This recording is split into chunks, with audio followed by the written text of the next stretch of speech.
Hello, I wanted to talk a little bit about addiction and how I conceptualize it and how I could help you start to work through it. So, this book has been very instrumental in my work recently. It's called The Secret Language of Feelings by Calvin Banyan, who is a hypnotherapist, and he wrote about what our feelings are telling us. And he gives this beautiful analogy in his book. So he says, say you're driving a car in another country and there are lights on the dash, but you can't read them, so you don't know what they're telling you. That's what he says our feelings are. Our feelings are indicators that light up on our dashboard to tell us something, and it's to meet our wants, our needs, and our desires. But if we're looking at the light on the dashboard and we don't know what it's telling us, we're not probably going to be able to meet that need adequately. Now, if you just do kind of, okay, I'm going to try a whole smattering of things to see if it meets that need. So in the car example, I might check the tire pressure, I might put gas in, I might check the oil. I don't know cars as well, but I do know feelings, so I'm gonna stumble my way through the car analogy. But if I'm gonna check all those things, I might just kind of stumble upon the need and then meet it. But if we don't, that light's going to stay on. And he gives the analogy. So let's say you're driving, you see that light on, you get a little bit anxious and you don't really know what to do about it. So you pull over and you have an ice cream cone because, I just don't know what to do with these feelings. I feel uncomfortable. I'm going to have an ice cream cone.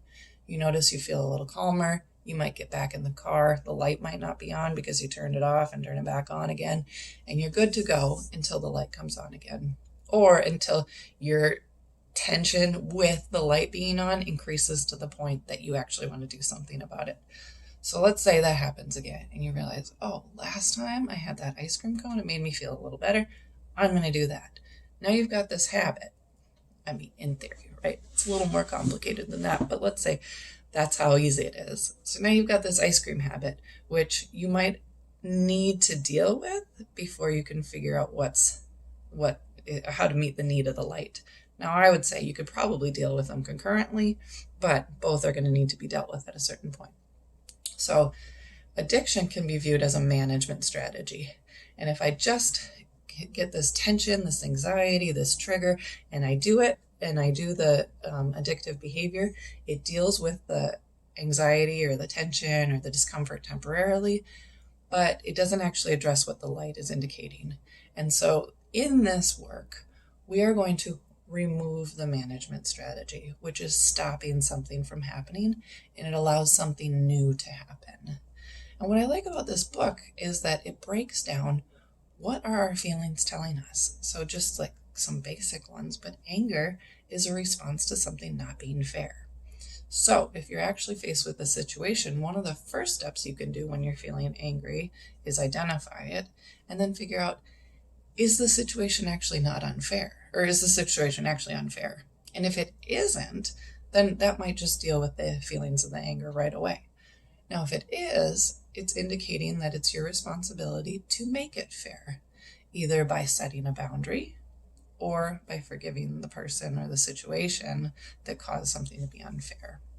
Sadness is another feeling that tells us that we've lost something. So a satisfying response to that is to grieve what you've lost, allow yourself to feel sad about it, and then find a new way to meet that need. If you lost a friend, it might be time to go meet a new friend. If and it's not always a one for one. I get it. You can't replace people.